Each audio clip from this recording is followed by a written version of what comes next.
ठीक है। अच्छा आचार्य सैवी जी, देखिए एक रिकॉर्ड क्या कहता है कि प्रधानमंत्री मोदी अभी वाराणसी में थे जिस दिन चुनाव 29 अप्रैल को हुए हैं कोलकाता पश्चिम बंगाल में, जो आखिरी दूसरा चरण था। कहा यह जाता है, रिकॉर्ड ये कहता है कि पीएम जब जब किसी ऐसे धार्मिक स्थल पर होते हैं 80% जीतने के चांस बढ़ जाते हैं। यह भी कहा जाता है कि जिन राज्यों में फिर चुनाव होता है। बिल्कुल। देखिए, सबसे पहले मोदी जी की कुंडली का अगर आप अध्ययन करेंगे और किसी भी राजनेता की कुंडली का जब आप अध्ययन करते हैं, पॉलिटिकल क्षेत्र में अच्छा प्रबल योग आपका तभी होता है जब आपका शनि अच्छा हो, जब आपका राहु अच्छा हो, जब आपका चंद्रमा जो कि मन का कारक माना गया है वो अच्छा है, और जुपिटर, क्योंकि जुपिटर मोदी जी की कुंडली में बहुत वेल प्लेस्ड है, बहुत अच्छा है, और नवम भाव इनका बहुत ज्यादा मजबूत है। इसीलिए आप देखेंगे कि हमेशा धर्म कर्म के कार्यों से ये नियमित तौर से जुड़े ही रहते हैं। ये साल जुपिटर अतिचारी है, तो जो लोग शुरू से ही धर्म कर्म के कार्यों से जुड़े रहे हैं, जो वाकई में आध्यात्मिक क्षेत्र में कुछ ना कुछ करते रहते हैं नियमित रूप से, जैसे कि हमारे आदरणीय प्रधानमंत्री जी हमेशा करते हैं, तो आप देखेंगे कि उनको बृहस्पति का विशेष करके फायदा जो है वो इस साल के अंतर्गत देखने को मिलेगा। लेकिन ऑन द कॉन्ट्ररी, जो लोग इसी स्पिरिचुअलिटी को एक्सप्लॉइट करते हैं, उससे विपरीत भी आपको उसका जो एक रेप्रिकॉशन है वो डेफिनेटली देखने को मिलेगा। तो राहुल जी की कुंडली को और जब हम प्रधानमंत्री मोदी जी की कुंडली को अगर हम कंपेयर भी करते हैं कांग्रेस के बड़े फेसेस के तौर पर, तो यहां पर भी आप देखेंगे कि जो ग्रह प्रबल होने चाहिए आपके पॉलिटिकल क्षेत्र में आगे बढ़ने के लिए, देखिए एक व्यक्ति वो है जो राज कुंडली के साथ ही पैदा हुआ है, जो राज घराने में ही एक तरीके से पैदा हुआ है, लेकिन फिर भी राजसीय गुण उनके अंदर उतने नहीं है जितना ऑन द कंपैरिजन हमारे प्रधानमंत्री जी में है।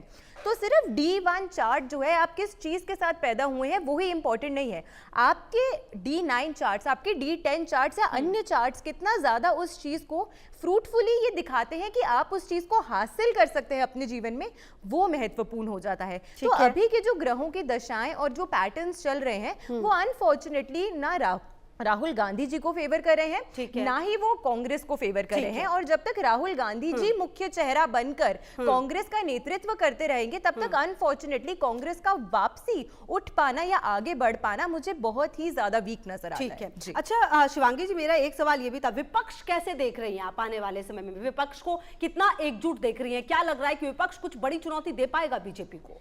बिल्कुल विपक्ष चुनौतियां देगा, क्योंकि अभी क्या है ना, राहु जो है वो कुंभ में है और शनि जो है वो केतु में है, अग्नि तत्व में। और अगर हाल फिलहाल की बात करूं तो मीन राशि में ही मंगल और शनिदेव एक साथ हैं। अब आगे 11 मई को जो ट्रांजिट होगा तो मंगल देव जो है वो मेष में जाएंगे, अग्नि तत्व प्रबल होगा। तो अगर मैं इन स्थितियों को आधार पर बात करूँ या सुदर्शन चक्र और कारकांश कुंडली को बात करूँ निकाल के, भारत की या फिर मोदी जी की, तो विपक्ष बिल्कुल हावी होगा। विपक्ष ऐसी रणनीति भी करेगा कि कुछ ना कुछ जैसे जैनजी सड़कों पे उतर जाते हैं, इस तरह के प्रदर्शन होते हैं, इस तरह की चीज़ें भी आपको देखने को मिल सकती हैं। क्योंकि सुदर्शन चक्र का जब हमने अध्ययन किया और कारकांश कुंडली का, तो उसके बाद ये पाया कि जो विपक्ष है वो पूरी तरीके से सामने आएगा। अब राहु क्या है, राहु हमेशा इल्यूजन क्रिएट करता है, तो आपको दिखेगा ही नहीं कि उस धुएं में आगे है क्या, इस तरह की चीज़ें होंगी। बिल्कुल विपक्ष सड़कों पर उतर सकते हैं। कहते हैं ना कि जो युवा हैं उनको भड़काया और सड़कों पर उतार दिया, इस तरह की चीज़ें होती हैं। तो ये भी देखने को हम देखेंगे, बिल्कुल देखेंगे, ये देखने को मिलेगा।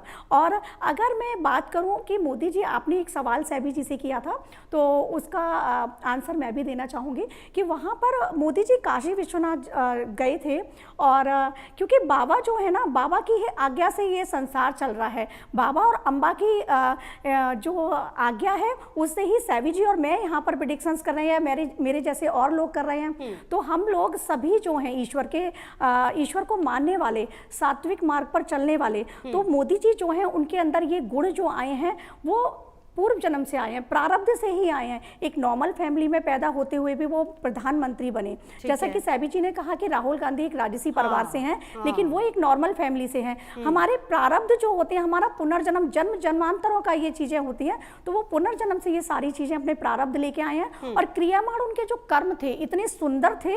3 प्रकार के कर्म होते हैं, प्रारब्ध, संचित और क्रियामाण। तो क्रियामाण कर्म उनके इतने सुंदर हैं कि तीसरी बार प्रधानमंत्री बने, और उन्हीं की वजह से पूरे ओवर अगर मैं इंडिया की बात करूं तो धीरे धीरे बीजेपी हर जगह आती जा रही है और भगवा लहराती जा रही है। तो ये सारी चीजें भी हमें इस तरफ इशारा करती हैं कि अगर हम अपने धर्म को मानेंगे, धर्म पर चलेंगे और बाबा और अम्बा की कृपा रखे, मतलब हमारे ऊपर हो जाए, हम उनका आशीर्वाद लेके कोई काम करेंगे, तो फिर ऐसा कौन सा कार्य है जो पूर्ण ना हो सके। ठीक है। अच्छा आचार्य सैविज जी, आपको भी आने वाले दिनों में प्रधानमंत्री मोदी की बात करें और गृह मंत्री अमित शाह की बात करें, इसके अलावा कौन सा वो चेहरा है जो बहुत तेजी से उभरता हुआ नजर आता है? बिल्कुल, देखिए अभी की अगर हम बात करते हैं तो मैं सीधा बोलना चाहूंगी कि अभी मोदी जी के साथ में भी आपको सिर्फ जो जोड़ी दिखेगी वो अमित शाह जी और योगी जी की ही दिखेगी, क्योंकि उन्हीं दोनों के जो ग्रह हैं, उन्हीं दोनों के जो अभी साथ है वो सबसे ज्यादा प्रबल। कब तक चलेगा, मतलब आपको क्या लगता है ये कितना लंबा जाएगा? मतलब 2014 से तो वैसे हम देख ही रहे और गुजरात में भी देखा ही है हमने, देखिए कितना लंबा जाएगा। बिल्कुल, देवगुरु बृहस्पति जो है वो अतिचारी रहने वाले हैं 2033 तक, तो उस समय तक तो मुझे डेफिनेटली ये जो जोड़ी है ये साथ में ही आपको हर जगह दिखती हुई और उभरती हुई नजर आएगी। और हमने जो एक विश्व गुरु बनने का जो सपना लिया है 2047 तक, मुझे लगता है कि इन सभी के नेतृत्व में एक साथ हम बहुत जल्दी उस सपने को जो है वो अचीव कर लेंगे, पूरा कर लेंगे। तो ये जो अभी समय है, जब तक देवगुरु बृहस्पति जो है वो अतिचारी चल रहे हैं, तब तक जो लोग सनातन के प्रति, जो लोग कहीं ना कहीं स्पिरिचुअलिटी के प्रति एक कोई ना कोई ऐसा काम कर रहे हैं जिससे धर्म से लोग जो हैं वो जुड़े और उनकी आस्था बढ़े, उससे लोग भी कनेक्ट होंगे, उनकी लोकप्रियता भी बढ़ेगी। और इन 3 नामों के कंपैरिजन में मुझे नहीं लगता है कि अभी कोई भी अन्य नाम जो है वो और ज्यादा तेजी से आपको और तीव्रता से अभी उठता हुआ नजर आने वाला है। लेकिन विपक्ष से कुछ नाम कटते हुए ये डेफिनेटली आपको दिखने वाले हैं। अच्छा, कौन से वो नाम हो सकते हैं?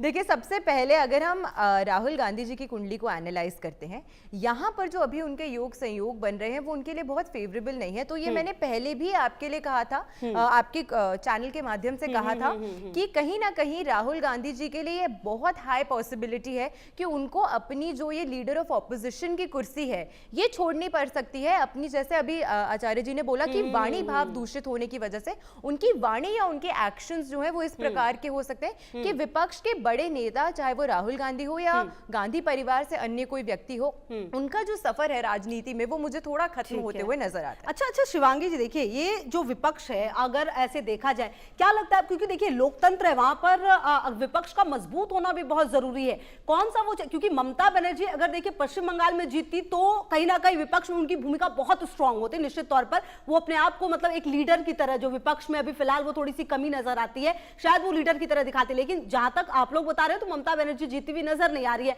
ऐसे में क्या कौन से वो चेहरे हैं जो उभर कर आने वाले दिनों में आपको नजर आते हैं? जैसे हिमंता बिस्वा शर्मा पिछले कुछ समय से लगातार सुर्खियों में रहे हैं, काफी चर्चा में आए हैं। शुभेंदु अधिकारी की अगर बात करें तो ऐसे माफ कीजिएगा, ऐसे कोई और नाम भी हैं जो आपके जहन में आते हैं? जी बिल्कुल, जैसे शुभेंदु अधिकारी जी हैं ये आए हैं, वैसे ही आपको आगे जो गौरव गोगोई हैं तो वो आएंगे, लेकिन सत्ता में आएंगे या उभर के आएंगे, ये जो आप कह रही है ना, तो उभर के आएंगे लेकिन सत्ता उनके पक्ष में आएगी या वो सत्ता जीतेंगे, ये बिल्कुल भी नहीं है। शशि थरूर जी की भी अगर मैं बात करूं, उनके चार्ट को भी अध्ययन किया तो मुझे नहीं लग रहा कि उनका आना अभी बिल्कुल तय है। तो अभी विपक्ष की अगर हम बात कर रहे हैं तो सारी कुंडलियां जो हैं उनको स्टडी करने के बाद मनोरमा जी यही अध्ययन पाया है कि बीजेपी का, जो मैं बार बार बात कर रही हूँ ना, तो हम कोई बीजेपी के प्रचारक नहीं है यहाँ पर, लेकिन जो स्थितियां हैं, जो परिस्थितियां हैं, या फिर जो ग्रह नक्षत्रों की स्थिति के आधार पर हम बात करें, विपक्ष में सिर्फ और सिर्फ मुझे थोड़ा सा अगर कोई फेस नजर आ रहा है तो वो गौरव गोगोई का है, बाकी मुझे कोई फेस ऐसा आता हुआ नजर नहीं आ रहा है विपक्ष का। अच्छा, कुछ बड़े बदलाव भी होंगे क्या? जैसे राघव चड्ढा ने जो अभी बड़ा चेंज किया था, क्या इस चुनाव रिजल्ट के बाद क्या लगता है, मतलब क्या बदलाव? ये चीजें मनोरमा जी हो सकती हैं, सत्ता पलटेगी या फिर पार्टी का छोड़ना, जैसे कि चड्ढा जी ने अभी किया कि वो आपसे छोड़कर बीजेपी में आए, ऐसी स्थितियां बन रही हैं क्योंकि ये साल जो है वो उथल पुथल वाला साल है, राजनीति में सत्ता भी परिवर्तन होंगे, बहुत सारे बदलाव भी आएंगे। और ये जो टाइम पीरियड है ना, क्योंकि 2 सूर्य ग्रहण और चंद्र ग्रहण जो हैं वो 15 दिन के अंतराल पर हुए थे और आगे भी होंगे, एक साल में ही 4 इस तरह के ग्रहणों का होना और सारी चीज़ों का होना, तो ये ना परिवर्तन की तरफ, और परिवर्तन भी वो ऐसा होता है जो विनाशकारी होता है और बहुत ज़्यादा चौंकाने वाला होता है। तो ये स्थितियां देखने को बिल्कुल मिलेंगी। और राजनीति में उथल पुथल अगर मैं बात करूं तो केंद्र में भी कुछ चीज़ें ऐसी हो सकती हैं। ठीक है। ये जो स्थितियां बन रही हैं, भारत के चार्ट को अगर अध्ययन करें तो राजनीति की अगर मैं बात करूं, किसी बीजेपी या किसी पार्टी की बात ना करूं, तो यहाँ पर स्थितियां परिस्थितियां बदलाव की तरफ भी जा रही ठीक है। हैं, क्योंकि ट्रांसफॉर्म भी होगा। ठीक है आचार्य सैवी जी, क्या आप भी इस बात से इत्तेफाक रखती हैं? बिल्कुल Short वो- में। हाँ बिल्कुल, बहुत अच्छे से इन्होंने ये बता दिया है। देखिए सबसे पहले यहाँ पे राहु का, मैंने आपको बोला था कि राहु का मुख्य रोल है, हाँ। राहु भ्रमित करता है, और राहु का गोचर शनि की राशि से होना वैसे बहुत अच्छा है, लेकिन पॉलिटिकल सिनारियो में उथल पुथल लेकर आता है। ठीक तो है। मैंने पहले ये कहा कि साउथ की स्टेट्स में भी, जहाँ पे हमने अक्सर देखा है कि एक कोर पार्टी होती है जिसे लोग पसंद करते हैं, वहां पर भी आप देखेंगे कि कुछ परिवर्तन की लहर जो है ठीक वो है। आती हुई आपको नजर आएगी। चलिए जी। समय की इतनी की ही इजाजत दे रहा है। बहुत शुक्रिया आप दोनों का मेरे साथ जुड़ने के लिए और बातचीत करने के लिए। बहरहाल आगे बढ़ते हुए एक बड़ी खबर आ रही है। मजदूर दिवस पर सीएम भगवंत मान का बड़ा तोहफा